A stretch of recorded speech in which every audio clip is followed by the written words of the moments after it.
B Thangamani. அவரோட செயல்பாடுகள்லாம் எப்படி இருக்குங்க? நல்லா இருக்குங்க. என்னென்ன செயல்பாடுகள், என்னென்ன நலத்திட்டங்கள் உங்களுக்கு வந்து அது பண்ணிக்கிறாருங்க? இது எந்த ஏரியாங்க ஆக்சுவலா? ஓடப்பள்ளி ஊராட்சி ஒன்றியம். ஓடப்பள்ளி ஊராட்சி ஒன்றியம். ஊராட்சி ஒன்றியம். ஊர் பேருங்க? அண்ணாம்பாறை. வண்ணாம்பாறை. சரி சரி. அவரோட நலத்திட்டம்ல என்னென்ன பண்ணிக்கிறாங்க இது எம்எல்ஏ ஃபண்ட்ல உங்களுக்கு? எங்களுக்கு தண்ணி வசதி, ரோடு வசதி, மின்சாரம் எல்லாம் பண்ணி இந்த தொகுதி எம்எல்ஏ தங்கமணிங்க. அவங்களோட செயல்பாடுகள் எப்படி இருக்கு? செயல்பாடு 3 டைம் எம்எல்ஏ. ஆமாங்க இருக்கு, எல்லாமே பண்றாங்க. எங்களுக்குன்னு எதுவுமே பண்றது இல்லைங்க. எங்க அதாவது குமாரபாளையம் சட்டமன்ற தொகுதி வந்து பண்றாங்க. குறிப்பா நாங்க வந்து எங்க குக்கராயன்பேட்டை பகுதிக்கு எங்க ஆதி திராவிட மக்களுக்கு அம்பேத்கர் நகர் வந்து பண்றதே இல்லை. அவரோட மைனஸ்ன்னு சொல்லிட்டு ஏதாச்சும் இருக்குங்களா? அவர் எல்லாத்தையுமே யதார்த்தமா எல்லார் வீட்டுக்கும் வருவார், எல்லார் வீட்டுக்கும் போவாருங்க. அது மாதிரிலாம் எதுவும் இல்லை.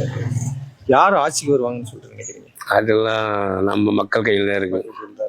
இங்க டிஎம்கேவோட முக்கியமான ஆளுகள் சொல்லிட்டு யாராச்சும் இருக்கிறாங்களா? நிறைய இருக்காங்க. இப்ப தங்கமணியோட எதிர்த்தணிக்கோட வேட்பாளர் யாரா இருப்பாங்கன்னு சொல்லிட்டு இன்னும் அறிவிக்கலைங்களே. அறிவிக்கல. இல்ல உங்களோட மனசுக்கு தோணும்? தெரியலைங்களே, தெரியாம எப்படி சொல்ல முடியும்? யாருன்னா நல்லா இருக்குங்க? அவரோட எதிர்க்கக்கூடிய ஆளு இருக்குங்களா டிஎம்கேல?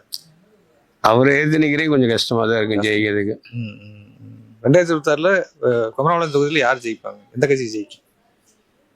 அதாங்க அவரு ஏற்று நிற்கிறீங்க வந்து அவரு 15 வருஷம் ஆட்சி ஆண்டுட்டு இருக்காரு. அப்புறம் அவர் ஏற்று நிற்கிறதுனா கொஞ்சம் கஷ்டம் தான். வந்துட்டு உங்களுக்கு ஈஸியா ரீச் பண்ற மாதிரி இருக்கிறாங்களா? எங்களுக்கு இந்த அம்பேத்கர் நகர்ல வந்து எங்களுக்கு சுடுகாடு இல்லை. எங்களுக்கு நாங்களும் போராடி 10, 30, 40 வருஷமா போராடிட்டே இருக்கிறோம். எங்களுக்கு சுடுகாடு வேணும். தண்ணி வந்துருது, ஆத்துல தண்ணி வந்தா மயானத்தை மூடிடுது. அதனால எங்களுக்கு சுடுகாடுல நாங்களும் கேட்டு போராடி ஒவ்வொருத்தையும் தேர்தல் கூட புறக்கணிச்சோம். ஒன்றும் வேலைக்கு ஆகல. அதனால எங்களுக்கு வந்து இப்போ எந்த ஆட்சி வந்தாலும் எங்களுக்கு சுடுகாடு வேணும் எந்த ஏரியாவுக்கும். அப்புறம் அவர் இந்த கோரிக்கை அவர்கிட்ட நீங்க கொண்டு போயிருக்கிறீங்க? கொண்டு போயிருக்கிறோம். அவர் வந்து எதுவுமே பேசுறது இல்ல. எல்லாமே இந்த கொக்கராயன்பேட்டை இதுல வந்து அம்பேத்கர் நகருக்கு மட்டும்தான் சுடுகாடு இல்லை. மத்தபடி எல்லா இதுலயும் இருக்குது. முஸ்லிம்ஸ்ல இருக்குது, பலபற்ற இதுல எல்லாத்துக்கும் இருக்குது. இந்த அம்பேத்கர் நகருக்கு மட்டும் சுடுகாடு இல்லை.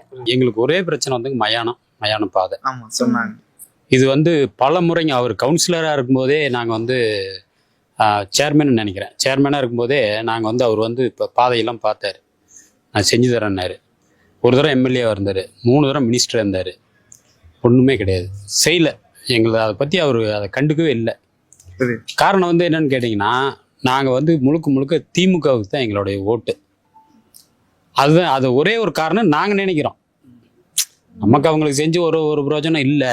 அப்போது கடைசியாக ஒரு மனிதன் வந்து போய் நம்ம அடக்கம் பண்ணுற இடத்துல வந்துங்க பாதையும் ஆக்கிரம் பண்ணிட்டாங்க, அந்த மயானத்தையும் ஆக்கிரம் பண்ணிட்டாங்க. அந்த மயானத்தை வந்து பட்டாவை போட்டே பண்ணிட்டாங்க. இதை வந்துங்க நாங்கள் பல முறை தேர்தல் புறக்கணிப்பு பண்ணியிருக்கிறோம், ஃப்ளெக்ஸ் வச்சுருக்கிறோம். அதிகாரி வருவாங்க, தேர்தல் புறக்கணிப்புன்னு ஃப்ளெக்ஸ் வைப்போம். இல்லைங்க ஒன்றும் பிரச்சனை இல்லை, நாங்கள் பார்த்துக்குறோம். தாசில்தார்லாம் வருவார், நாங்கள் பார்த்துக்கிறோங்க, எலெக்ஷன் டைமு இப்போ நீங்கள் எதுவும் பண்ண வேண்டாம், எங்களுக்கு அந்த அதிகாரம் இல்லை, ஆட்சி மாற்றம் வந்ததுக்கு முன்னாடி நாங்கள் செய்கிறோம்பாங்க. இதோட 3 முறைங்க இதே மாதிரி உள்ளாட்சி தேர்தல், பாராளுமன்ற தேர்தல், 2 தடவை சட்டமன்ற தேர்தல் நாங்கள் வந்து புறக்கணிப்பு பண்ணுறோன்னு நாங்கள் ரோட்டுக்கு முன்னாடியே ஃப்ளெக்ஸ் வச்சோம். அதையவே வந்து எங்களை மிரட்டினாங்க, ஃப்ளெக்ஸை எடுத்தே ஆகணும்னு சொல்லிட்டு. அதை நான் பேர் சொல்ல விரும்பல, அந்த மாதிரி மிரட்டினாங்க எடுங்க அப்படின்னு சொல்லிட்டு. நாங்கள் மெஜாரிட்டி கம்மி. நடைமுறை சாத்தியத்தில் எதுவும் பிரச்சனை இருக்கு? நடைமுறை சாத்தியம் வந்துங்க என்னன்னா, அந்த மயான பாதை வந்து எங்களுக்கு பட்டாலேண்டுங்க. பட்டாலேண்டுனா தனிப்பட்ட நபரா? இல்லை எங்க ஆதி திராவிட மக்களுக்கு 6 பேருக்கு மேலே அவங்கெல்லாம் இப்போ அவங்க ஒரு 3 தலைமுறைக்கு முன்னாடி அவங்கெல்லாம் இதாயிட்டாங்க. அவங்க பேரில் இன்னும் அந்த லேண்டு, அந்த மயான பாதை இருக்கு. ஆனால் இப்போ என்ன சொல்றாங்கன்னா, 2 பக்கமும் விவசாயிகளை வந்து விவசாயத்துக்காக நாங்கள் பயன்படுத்தினாலும் நீங்கள் பாதைக்கு வந்து உரிமை கொண்டாட முடியாது அப்படின்ட்டு இப்போ அதை பொது பாதையாக மாற்றியாச்சுங்கிறாங்க. அது எந்த அளவுக்கு உண்மையாக பொய்யா எங்களுக்கு தெரியல.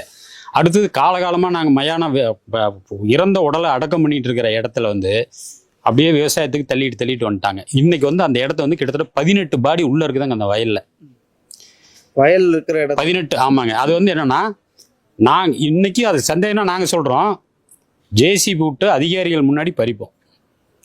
பாடி இருந்துன்னா நீங்கள் விட்டுருங்க, இல்லைன்னா நீங்கள் வச்சுங்கன்னு சொல்கிறோம்.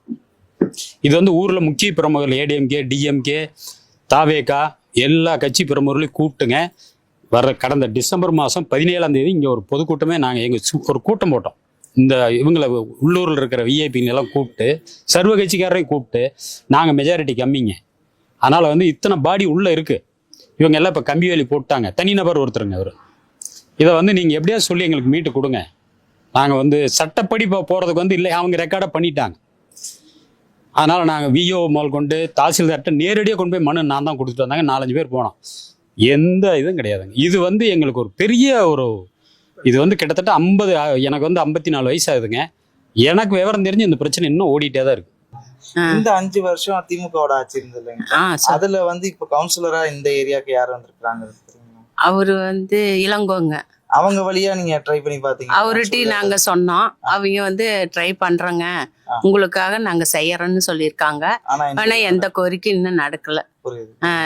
எங்க மயானத்துல வந்து கவுண்டர் வீடு காம்பவுண்டு போட்டாங்க, கம்பி வேலி போட்டாங்க. அவங்க வந்து எடுக்கிறோம், எங்களுக்கு கொஞ்சோண்டு இடம் மட்டும் நாங்க ரெக்ஸோட்டா கேட்கறோம், தயவு பண்ணி கேட்கறோம். அவங்க வந்து தர்றேன் அப்படின்னு சொல்லல, தரலைன்னு சொல்லல, அது அப்படியே சைலண்டா இருக்காங்க. இதுக்கு ஒரு தீர்வு வந்து வர ஆட்சியில வந்தா நல்லா இருக்கும். புரியுது. இப்ப இந்த 5 வருஷத்துல மகளிர் உதவித்தொகை 1000 ரூபாய் கொடுத்திருக்காங்க. அதே மாதிரி பஸ்ல மகளிருக்கு ஃப்ரீன்றது சொல்லிருக்காங்கல்ல, அது உண்மையாலுமே பயனுள்ளதா இருக்குங்களா?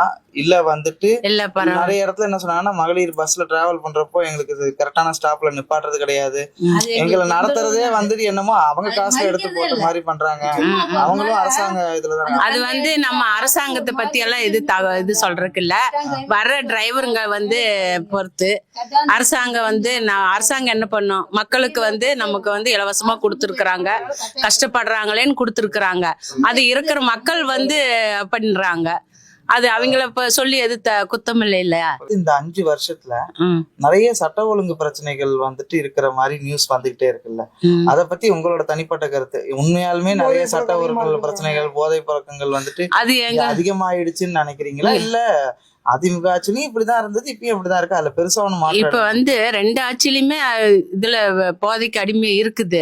இருந்தாலும் இந்த கொக்கராயன்பேட்டையில வந்து ஆம்பளைக்கு நிறைய குடி பழக்கத்துக்கு அதிகமாயிட்டாங்க.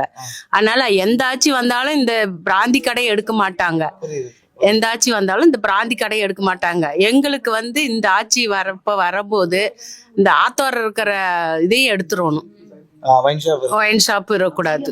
ஏங்க இளவட்டங்கள் போடுவாங்க, ஒரு 40 வயசுக்கு மேலே வரைக்கும் போட மாட்டாங்க. அனுபவத்தில் ஏதோ ஒரு 18லேருந்து ஒரு 25 வரைக்கும் இருக்கிறீங்க, கொஞ்சம் ரத்தம் முறுக்க இருக்கிறீங்க செய்வாங்க, யோசனை செஞ்சு போடுறீங்க பண்ண முடியாது. அப்போ யோசனை இல்லாதவங்க தான் விஜய்க்கு போறான்னு சொல்றீங்களா? அப்படியே நான் சொல்லேன். அது விஜய்க்கு நீங்க சொல்றீங்க, நீங்க இதுக்கு தான் போடுன்னு சொன்னா நான் போட முடியுங்களா? சொல்லுங்க பார்க்கலாம். நீங்க வந்து நான் சும்மா ஒரு போட்டோ எடுத்துக்கிறேன்னு எடுக்கிறீங்க, நீங்க இதுக்கு போட சொன்னா நான் போட முடியுமா? அவங்கவுங்க மனசுக்குள்ள தானே போட முடியும். விஜய் வந்தாருன்னா பாட்டு பாடுவாரு, ஆட்டம் போடுவாரு, இதெல்லாம் பண்ணுவாரு. ஆனா இவங்க 2 பேருக்கும் ஒண்ணுமே தெரியாது. சரியா? இவங்க 2 பேர்னா திமுக. ஆமா, இவங்க எல்லாம் ஆடுவாங்களா பாடுவாங்களா? அது பண்ண மாட்டாங்க. சரியா? அதனால வந்து அதெல்லாம் வரப்போறது கிடையாது.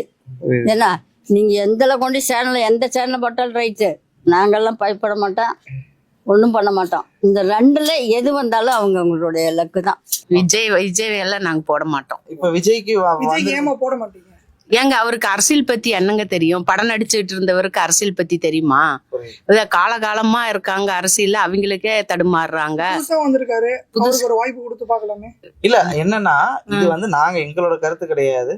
இப்ப இந்த நிறைய சர்வே எடுக்கிறப்போ நிறைய யங்ஸ்டர்ஸ் அவங்களுக்கு வந்துட்டு அரசியல், நீங்க சொல்ற மாதிரி அரசியல் புரிதல் இல்ல, அரசியல்னா என்னன்னு தெரியல, ஆனா வந்துட்டு கொள்கைகள் பத்தி எதுவும் ஐடியா இல்லை. ஆனா அவங்க சொல்றது இவங்க 2 பேரும் நிறைய வருஷம் வந்துட்டாங்க, ஏதோ அவங்க நான் ஃபேனான்னு கேட்டா அதுவும் கிடையாதுங்கிறாங்க. ஆனா வந்துட்டு நான் வந்துட்டு விஜய் ஒரு மாற்று வந்தா அப்படிங்கிற மாதிரி சொல்றாங்க. இப்ப இந்த ஏரியாலையும் இந்த அம்பேத்கர் நகர்ல பசங்க பிள்ளைங்க இருப்பாங்கல்ல, அவங்க எல்லாம் வந்துட்டு விஜய்க்கு தான் ஓட்டு போடணும் அப்படிங்கிற. இங்க இந்த அம்பேத்கர் நகரை பொறுத்த வரையும் விஜய்க்கு நல்லா யாரு இது இல்ல, வரக்கூடாதுன்னு சொல்ல.